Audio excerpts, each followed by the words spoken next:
Not sure if this is going to be the first or the last of such talks that I do, but I definitely scaled back my ambitions for this episode, as this got way too complicated. As such, today I want to focus on 3 different scenarios of the later years of his life, but through the vehicle of wild conspiracy theory. These are some of the dumbest ones that I've come across, and I'll be damned if I don't, like them all.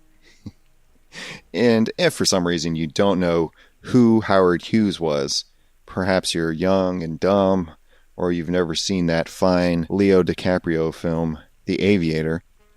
Howard Hughes was once upon a time the richest man in the world. He inherited a tool company that made some special type of oil drill bit, and that cranked out a lot of cash, and he built upon that. He used that money to buy movie studios, develop airplanes, buy airlines, more advanced aerospace projects later, casinos, land, gold mines that never panned out, and probably some other stuff that I'm forgetting too.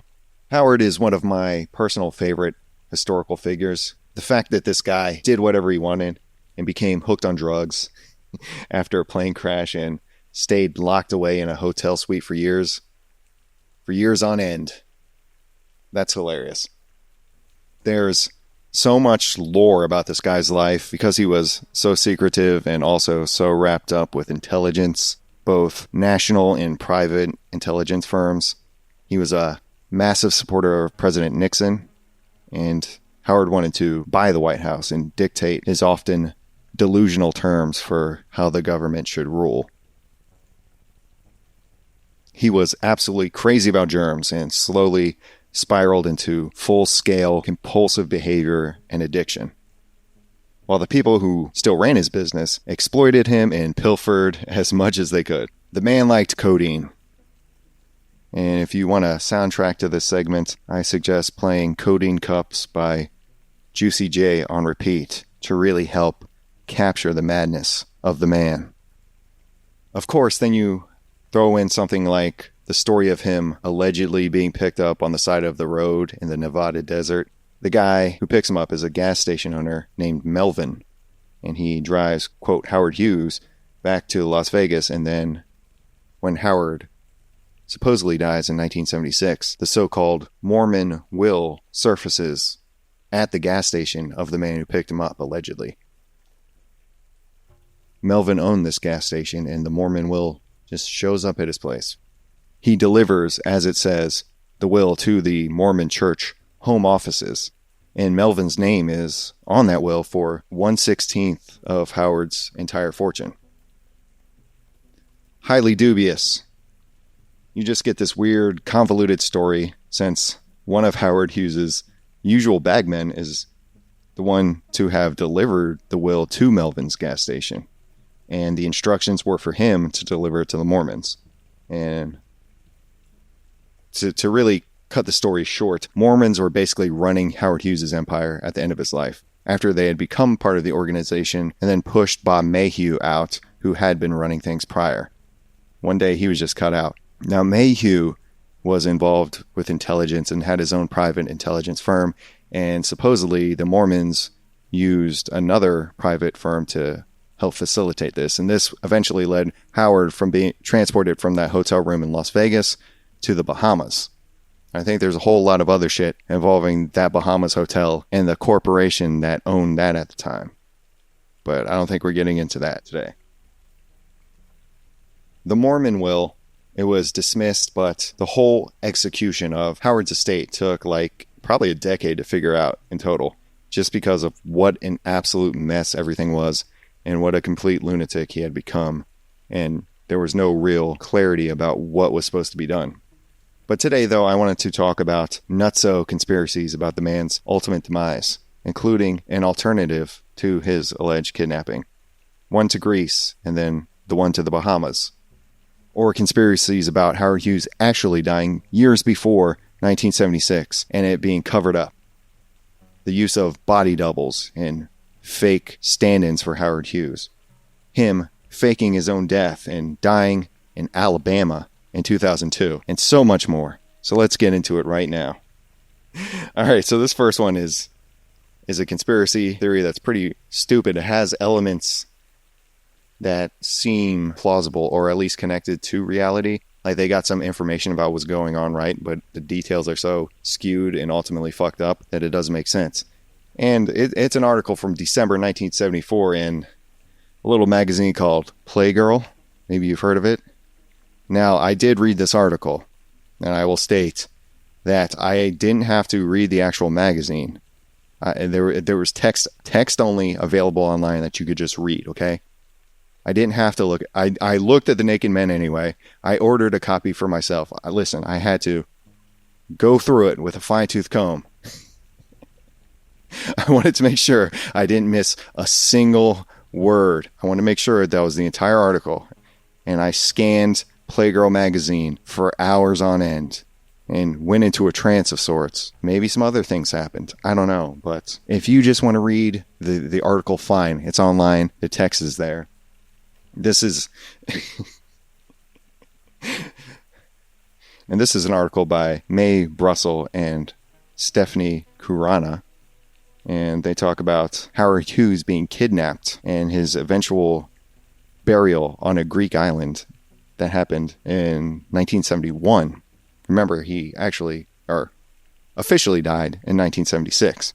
They write about this informant named Tiger Eye, who claims that Howard Hughes died on the island of Tenos in 1971. And he was buried at sea the next day in an event supposedly shrouded in omerta, the word silence. And this is corroborated by a Canadian newspaper at the time in 1971 in October. They ran photographs of a man in the newspaper called Midnight, and it shows a frail man who's bandaged up and he's in a wheelchair, and later pictures of him walking attended by figures that resemble Jackie Onassis. Now you have to understand, this is Jackie Kennedy, who's now remarried as Jackie Onassis. Aristotle Onassis is her husband. She's supposedly in these pictures of Howard Hughes being bandaged up on an island. And, there's two aides surrounding him. And people are like, wow, that's Howard Hughes. Why is Jackie O there? Well, let's find out. There's a supposed aide of Aristotle Onassis named Koala Markopoulos. He cared for a so-called Englishman patient on Tenos. And this guy was paralyzed. He was in a state of being like completely skin and bones. And he was known as Mr. Smith. Well, I guess it's a woman, Koala Markopoulos. And she says that he was over 6 feet tall, didn't really speak, and had massive cranial surgery scars on his head and a metal plate under his skin. So this is a man who's had massive injuries, which would map over to the life of Howard Hughes and his multiple plane crashes that he survived, including the last one that supposedly got him very addicted to codeine. That's the official story. And then you have people witnessing the supposed burial at sea of this man. An American Army major named David Cordry reported seeing the burial off the coast of Scorpios in the Ionian Sea, and this took place in April of 1971. And supposedly the attendees were a priest, Jackie Onassis, Ted Kennedy for some reason, and the coffin was lowered into the waters. Now, we have some problems with this conspiracy theory, right? Did he die on Tenos or did he die on Scorpios? Because Tenos is in the Aegean Sea and Scorpios is in the Ionian Sea. Now, Scorpios would make sense if it was Aristotle Onassis who somehow kidnapped Howard Hughes from Las Vegas to his island.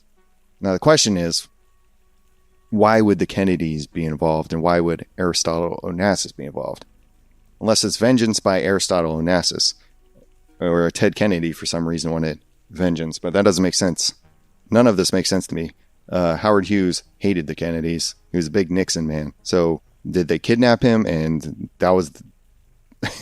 why would they be involved at all in this?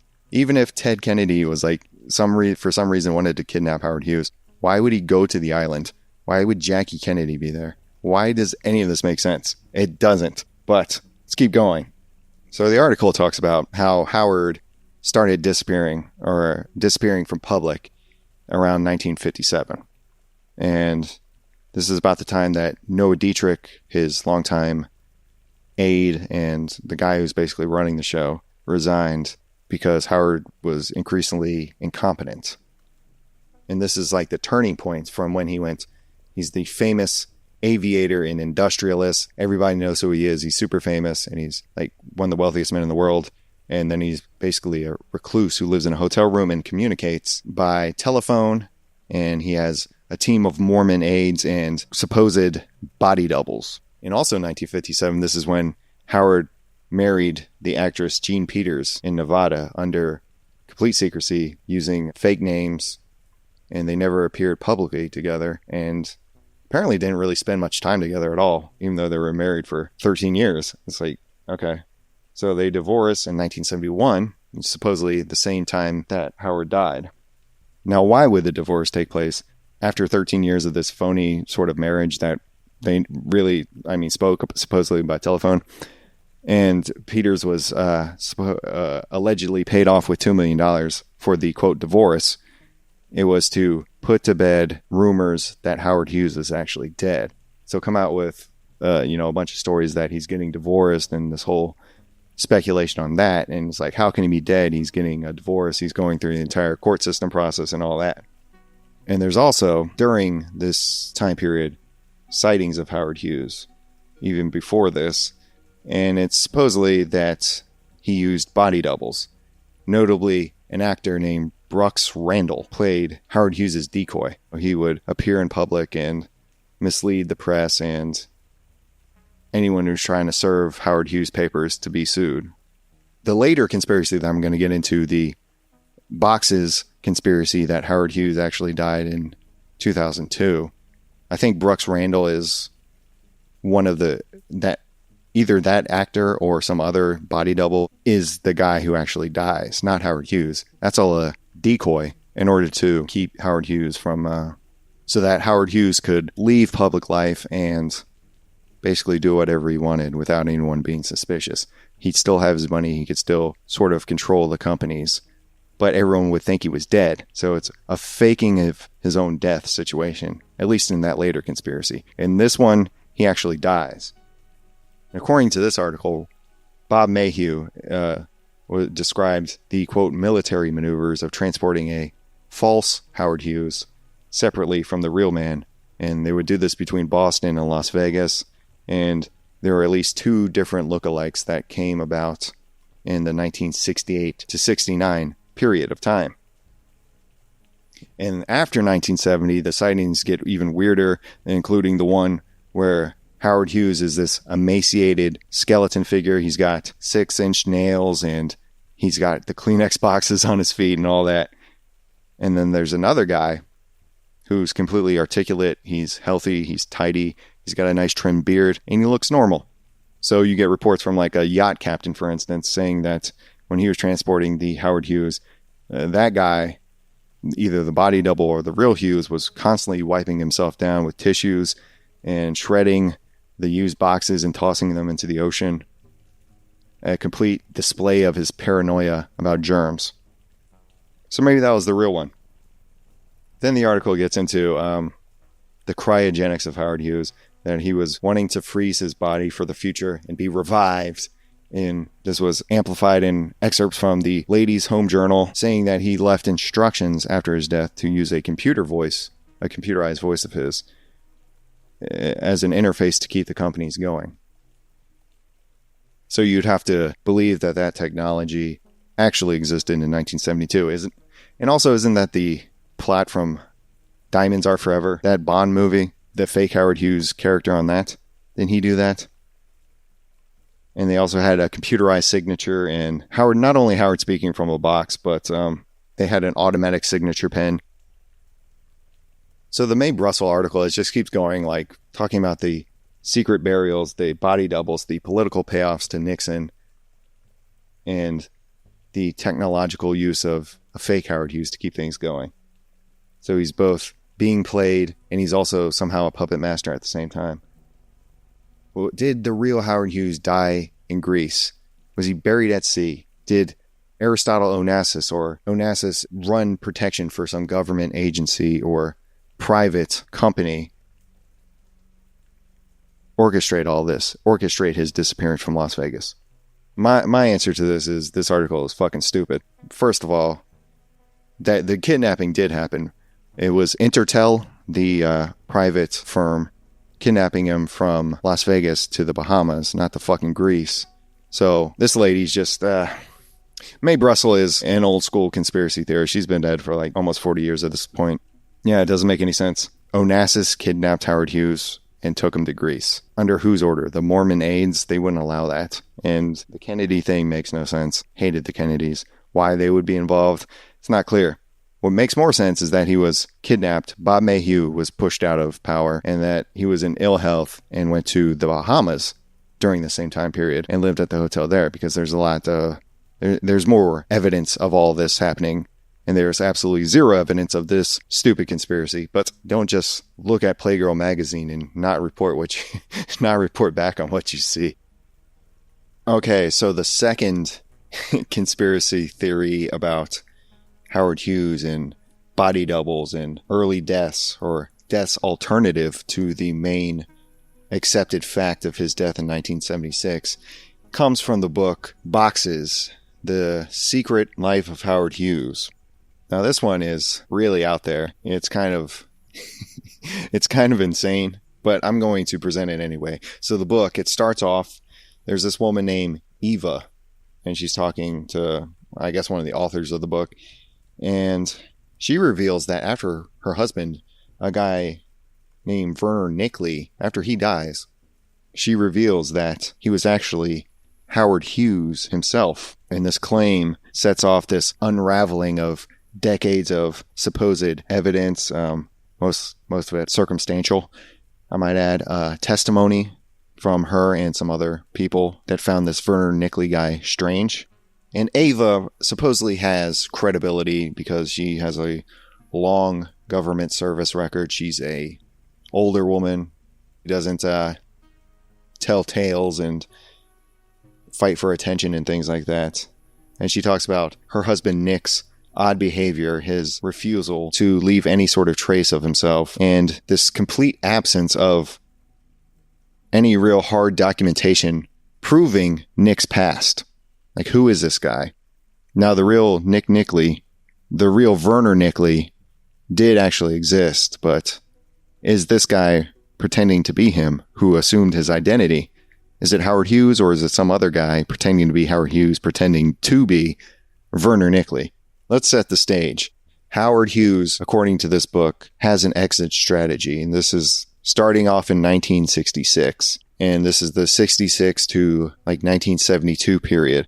And as we already know, by the late 60s, Howard Hughes was, at least by the people surrounding him, by all accounts, was seen as mentally and physically degenerated. He's emaciated. He's addicted to codeine. He's isolated in that Vegas hotel room.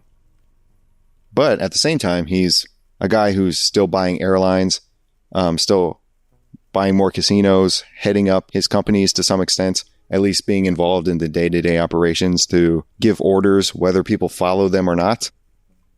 And he's also involved in coordinated espionage activities with the CIA through Project Jennifer, which is used the front of the Hughes Glomar Explorer to try to raise a sunken Soviet submarine off the coast of Hawaii, which they did. What they found is still classified.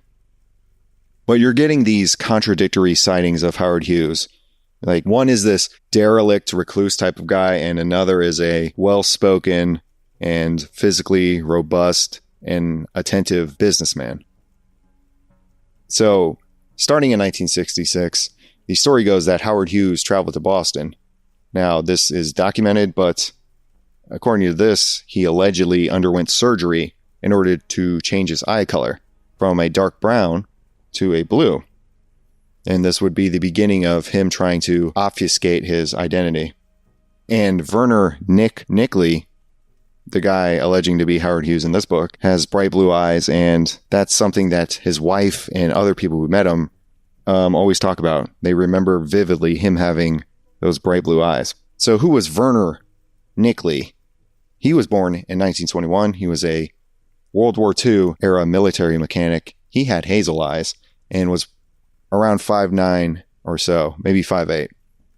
And Howard Hughes is like 6'3", 6'4". And Verner Nicely completely disappears from public around 1967 and 1968, and allegedly has involvement in various CIA operations, possibly the Bay of Pigs or something involving Cuba, which there's a whole lot of CIA involvement around the whole Howard Hughes empire. I would like to point out that Verner Nicely disappearing from public is just like the guy in the book about Mary Pinchot and her murder, who was supposedly a witness of the crime, but then completely disappears off the radar around the same time, like 1967, 68. So this is a common theme you will find in people involved in intelligence work and mysterious disappearances all the time. And here's another example. So this guy disappears in 67, 68, and this leaves a gap for this Howard Hughes plan of assuming the identity, as he wants to flee the public eye even further by no longer being famous, so he can actually go out and do things again and not be hounded by the press. And everyone thinks he's some madman.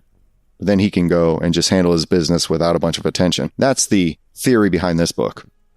So Eva, she goes to Panama for a new job. And that's where she ends up meeting Nick. And he's a tall, charismatic man with striking blue eyes.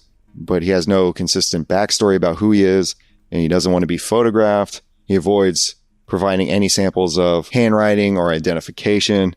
He's odd. He's very secretive with his daily patterns, and possibly also involved in CIA operations undercover as a civil servant. At least that's what Eva thinks. Now it is kind of weird at this point in time where the book is kind of like portraying this guy Nick Nickley as someone all the women in the Panama Canal Zone and that who were working for the government were into. Now Howard Hughes at this time would have been in his 60s. So it's not really, to me at least, plausible, more than likely, that everybody would be trying to jock this guy. But apparently Eva lands him, and she's in her 50s, so that would make more sense. But there's no wedding photo because he refuses to get a wedding photo done. And there's not much evidence that they actually lived a life together beyond what she says and later observations and some scattered paperwork and stuff like that, and some other witnesses who met this guy claiming to be Howard Hughes. So Nick always insists on having near total control, absolute privacy, and really will only begin later to share any sort of detail with Eva, and even that is pretty scant and limited. We get the two Howards, again, lots of body doubles, lots of assumed identities in all of these conspiracies. And it kind of breaks it down into Howard 1 and Howard 2. Howard 1 is the real Howard Hughes, the articulate businessman. He holds meetings with the CIA and other people. He brokers deals. He's fluent and conversational. He's involved in Project Jennifer to recover the submarine. And he's going to Nicaragua. He's in Vancouver. He's well-groomed. He's walking around by himself and not having to be assisted medically. And then there's Howard 2. Now, this guy is skeletal. He's basically a nonverbal person with the long hair and long nails. What we were already describing in the first conspiracy. What he's popularly known as. He lives in seclusion. He's moved around by aides from hotel to hotel. And he's basically described as being mentally incompetent by physicians. Now, the book Boxes says that it becomes pretty vivid, the bifurcation between these two. In the 1972 to 76 period, where Howard, quote, he seems to not only be in multiple locations, but multiple physical states and mental states at different time periods. Like one time he's basically, I think he has basically renal failure at one point in time, and then he's like fine and talking to someone, having a meeting a short time later, at least according to their timelines. But Howard 2 is supposedly the guy we were talking about earlier, Brooks Randall, the actor who played the body double of Howard Hughes for a long time. And according to Verner, Brooks Randall was shot in the head in 1968. So that's the guy who people are seeing who's basically incapacitated and being taken care of all the time. He's the body double. He's the decoy. while the real Howard Hughes assumes the identity of Verner Nicely, and it looks like Nicely. So Verner Nicely, let's call him that. But if you're going to lie about that, and that detail of the story, it's pretty easy because Brooks Randall was already known, at least in conspiratorial circles, as someone who was a body double for Howard Hughes. And he kind of disappeared. I think he disappeared off the public map, the radar too. So I don't know what actually happened to that guy. I don't know if he's mentioned in any of the official sort of biographies of Howard Hughes, but it's a detail that you could easily lie about without consequence to support the identity of Verner Nicely being Howard Hughes. But Verner has this cadre of Mormon aides, just like Howard Hughes. Or at least that's what they look like. There's these people, like he has offices across from whatever property he buys. Verner never seems to need money.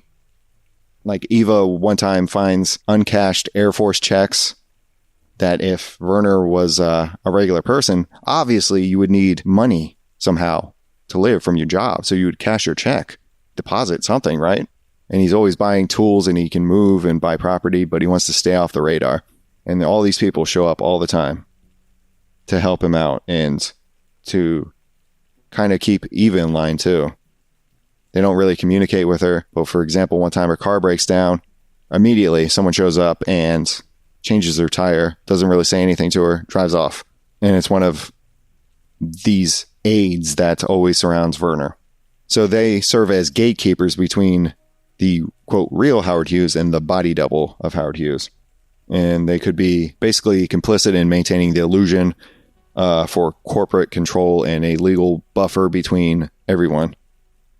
These people in real life, and whatever biography, Howard Hughes paid them extremely well, often 400% more than they could get on the market. So Eva and Nick, their relationship is pretty turbulent. They're on and off again with each other. And then in 1976, obviously, the real Howard Hughes death happens, according to popular notions anyway, and the handwritten Mormon Will appears at the LDS headquarters, including several heirs. The random gas station worker Melvin Dumar, Noah Dietrich, the guy who stopped working for Howard Hughes a long time ago, was supposed to be the executor of it. And that's the story from when where Melvin picked up Howard Hughes in the desert back in 1967. And this might have been the Nick Nickley guy.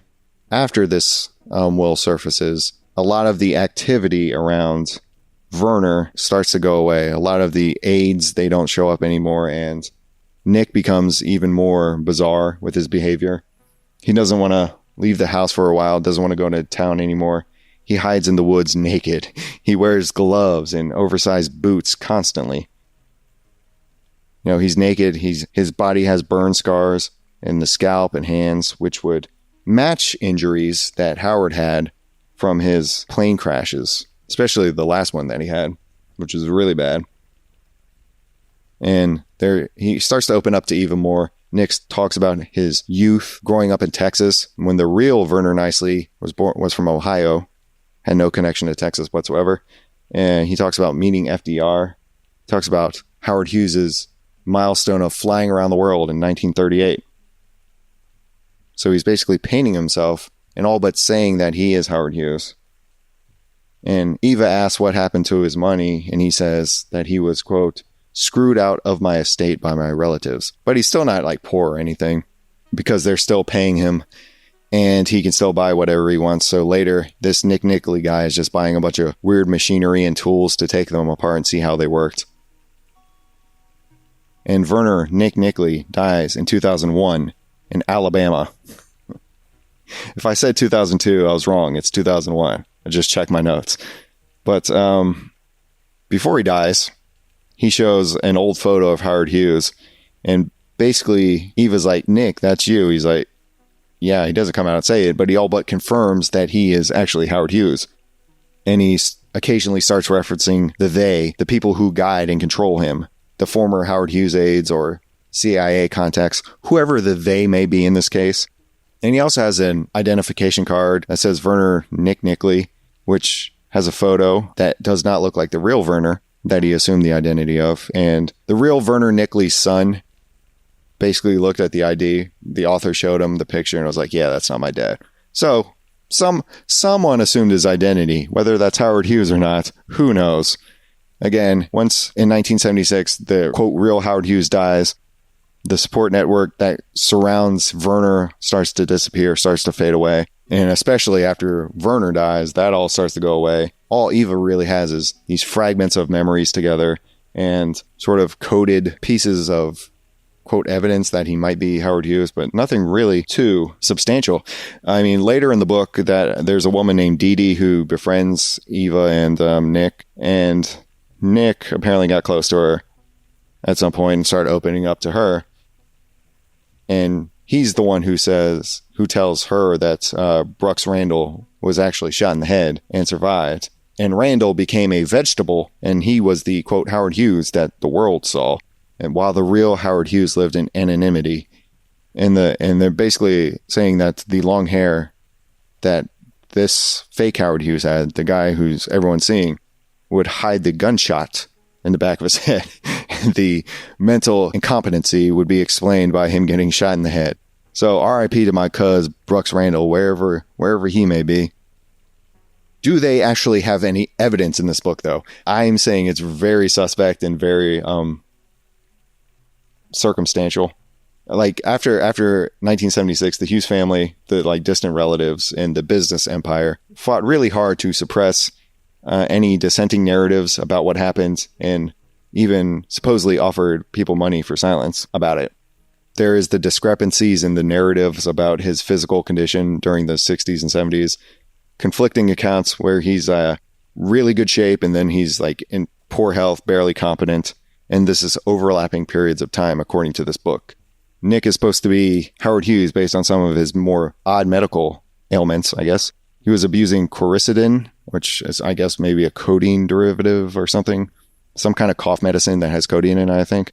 He also has bizarre injuries like Howard, and a bunch of prescriptions that may suggest a deeper pharmaceutical strategy to obscure just what his identity is. That just makes him sound trans. I don't know. He also has OCD-like tendencies, the germophobia, reclusive behavior. Both of these are seen in Nick Nickley and Howard Hughes.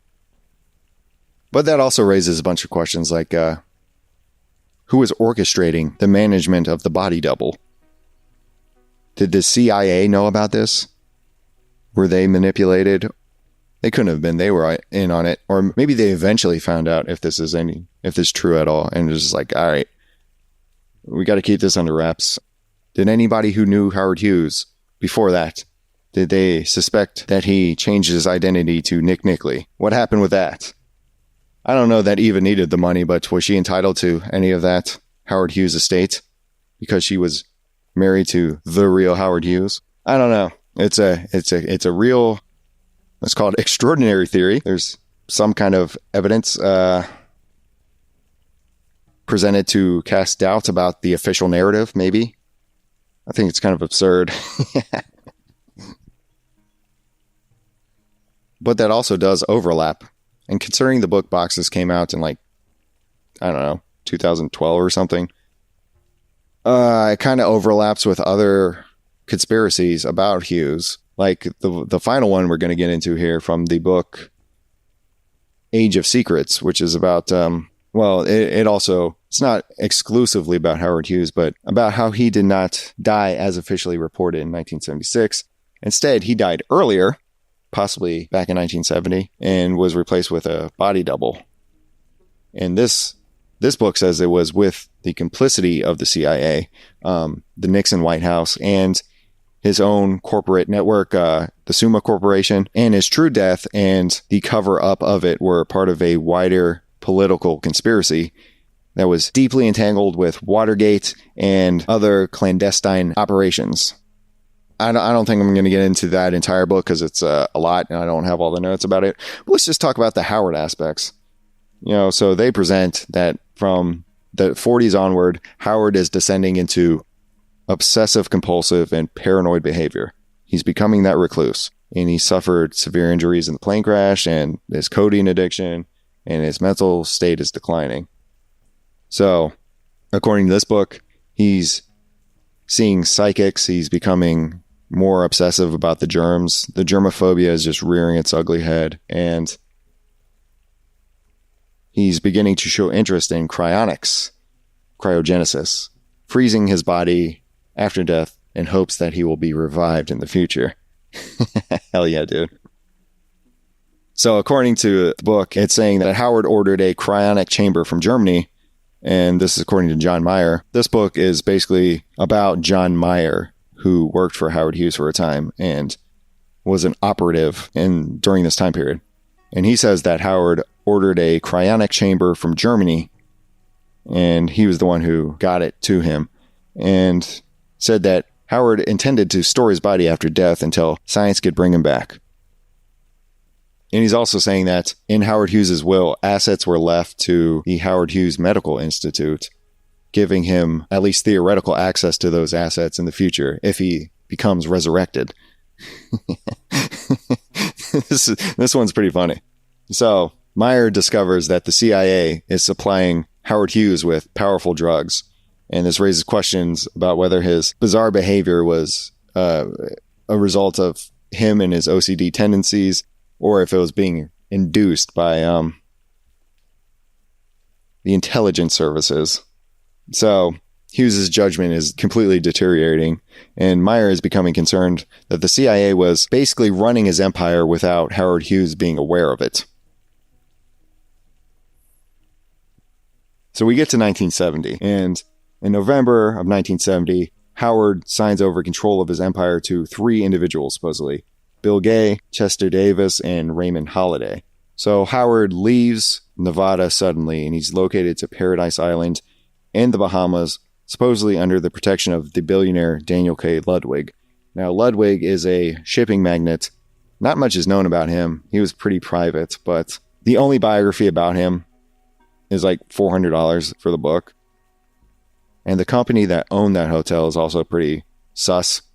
Trump would later own it briefly in the late 1980s, but there's a whole host of things with that company, and that was one of the rabbit holes that I didn't get a chance to go down because it would have required me to read several other books and make some connections. I might get into that in the future, but yeah. So Howard is taken to this hotel in Paradise Island, on Paradise Island in the Bahamas. So Meyer believes that this is when Howard Hughes either died or was removed from public view permanently. So in 1976, months before Howard Hughes, quote, officially dies, Meyer is sent to Cay Sal, which is a remote island near Cuba. It's a little K. And when he's there, he says that he sees a cryonic chamber containing Howard Hughes's frozen body, the same chamber he had helped to procure from Germany years before. And this would suggest to him that he actually died around 1970, and they secretly preserve the corpse for future use, or maybe just get rid of it and say, fuck you, Howard. When Howard Hughes' actual death was announced in 1976, Meyer acquired secret documents supposedly showing that Howard Hughes was showing a behavior of being drugged, that he was near starvation, that he was addicted to television, and that his signatures in the documents were actually forged, which would match up with the earlier articles claim that he was using or an auto signature was being used to simulate Howard Hughes' signature on his behalf without his knowledge.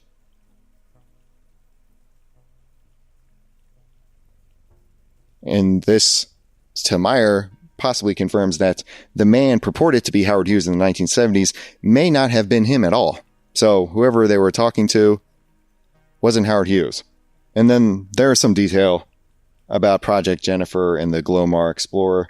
You know, they used his name and Hughes Tool Company as the front for Project Jennifer, an attempt to pick up the submarine, right?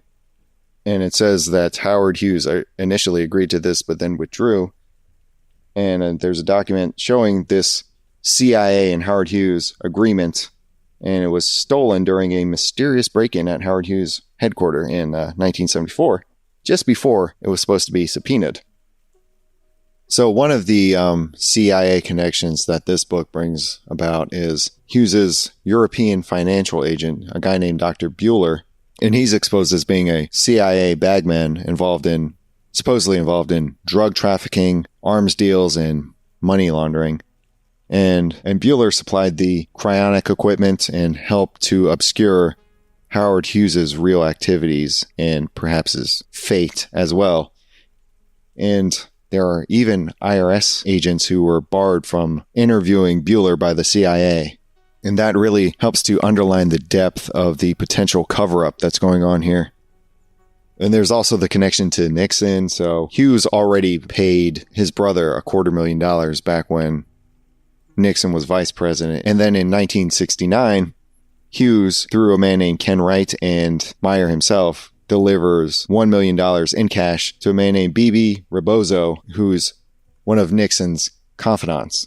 And Meyer says he was in the hotel room during the handoff that happened in Miami. And according to this book, Nixon's obsession with covering up this $1 million transaction was a key motivator to the Watergate break-in.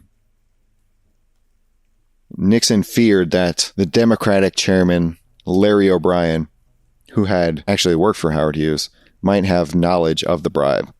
And then Meyer told Don Nixon that he gave O'Brien the incriminating information, and that prompted Watergate and the burglars to, target Larry O'Brien's office.